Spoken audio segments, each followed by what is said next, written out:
I felt like I was crazy thinking my boyfriend is booby-trapping our apartment, but now after finding something that might prove it, I have no idea how to confront him. My boyfriend Alex, 29M, and I, 27F, have been together for 2 years and living together for less than 6 months. I would say that we have a fairly average relationship. We make each other really happy most of the time, but we do have our ups and downs. I am honestly so conflicted in writing this post because I feel a little insane even thinking about the possibility of him trying to hurt me intentionally. We've been fighting a lot lately because of our conflicting work schedules. I'm currently in my intern year of residency, doing a night float month, so I'm at work from 5 p.m. to 8 a.m. roughly. He works during the daytime, regular hours as a CS engineer, and we haven't spent a lot of quality time together in several weeks because of the lack of overlap. I'm basically going to work just as he's getting home, and vice versa. I have never had any issues with physical abuse from him. He has raised his voice at me on more than one occasion, but he's always apologized, and it's been during very stressful times in our lives. His dad passed away last year, and our dog was unalived in an accident on the street shortly thereafter. Recently though, things have been happening in our apartment that makes me feel a little crazy. I've been getting hurt a lot, and Alex keeps reprimanding me that I need to be more careful and not be so clumsy, but honestly it feels like it's not me, but that things are being done, moved, or placed on purpose. About 3 days ago I came home from work and was preparing something to eat in the kitchen, right after he left for work, and I was getting ready to sleep. I opened up one of our kitchen cupboards and the heavy door flew off one of the hinges and smacked me in the head. I had a huge goose egg and a giant bruise near my hairline, enough that several co-workers have asked me about what happened. I honestly think I had a very mild concussion from it based on my symptoms this week. But the reason it really messed me up was because as I tried to put the door back together, I couldn't find the hinge or 3 screws anywhere afterward. They should have been on the floor or the counter or somewhere I could at least find some pieces of it, but they weren't. This morning when I got home from work and I was getting ready to go to bed, I opened up Alex's underwear drawer to get a pair of socks to wear to bed, and there were the screws, the hinge, and the screwdriver.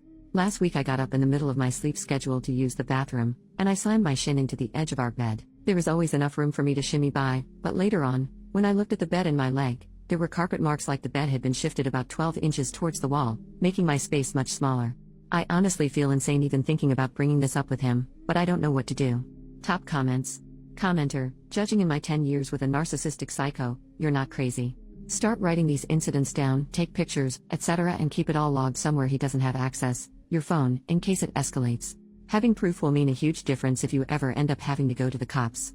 Also, taking picture records just for yourself will help you maintain your sanity.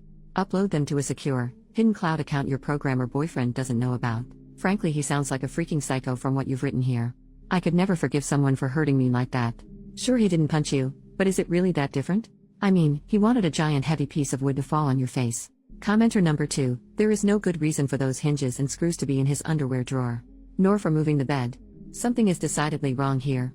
It's time to pay attention. 2 incidents are bad enough, you don't want to suffer another. While he's not around, take advantage. Search. Examine those things you use often for signs like these. Find anything which confirms your suspicions, bail on this relationship. Update, 9 days later. Hello all, I just want to start off by saying thank you to everyone who messaged me with advice and input about my last post here. Like the title states, I suspected my boyfriend was booby-trapping our apartment for some unknown reason and gaslighting me, and I was right. Literally just 2 days after I posted, our shower head came loose and sprung off at me and smacked me in the back of the head, and due to the water pressure, I needed 8 stitches to close the wound. I texted my boyfriend about what had happened, and that I needed to go into work for stitches. I'm a resident, and he was way too nonchalant. He asked if I had bumped it or anything to cause it coming off. I'd had enough at that point. I wasn't going to ask him about the things that were happening, I was just going to move out, before I ended up dead like many of you made it a strong point in the comments.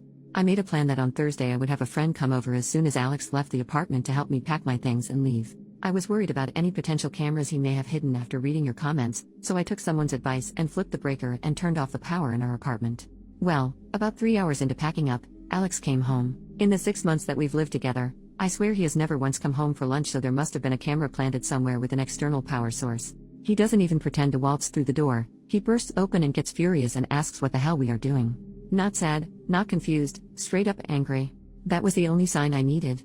All I said was I know about the cabinet, and the bed, and the dresser, you watching me, and my jewelry, and it's done. We're done. He responded with the standard "you're freaking insane, you're crazy, this is insane, etc. etc. At this point I am seriously thinking, am I going to end up on a Dateline NBC episode? I yelled to my friend in the next room that she needed to call the police to come supervise while we finished packing. Alex decided to take this moment to call the police and claim that I was insane and stealing things from our apartment. 2 officers rolled up within what seemed like only a minute and came straight upstairs. I explained that I was moving out, and there was abuse. I wasn't interested in pressing charges, but they needed to supervise and file a report for documentation. I ended up finishing packing and then spending nearly an hour down at the police station hashing everything out with the officer who arrived first. I took personal leave from work for the second half of last week, and tomorrow is my first day back. I'm staying with a friend right now until I move in with another resident near our hospital in about 2 weeks. Overall, I'm really relieved to be out of the situation, but I'm generally still pretty afraid of Alex and anything he might try to do in the future. Out of an abundance of caution, I took both my iPhone, iPad, and laptop to the Apple Store and had them do hard resets and wipes just in case he had planted anything, as he kind of specializes in that sort of field. I'm not sure how I should be feeling right now, but I'm just going to say that for anyone out there questioning whether your situation is abusive or not, go with your gut and trust your friends and family. I literally felt like I was going insane thinking he could have been doing all this.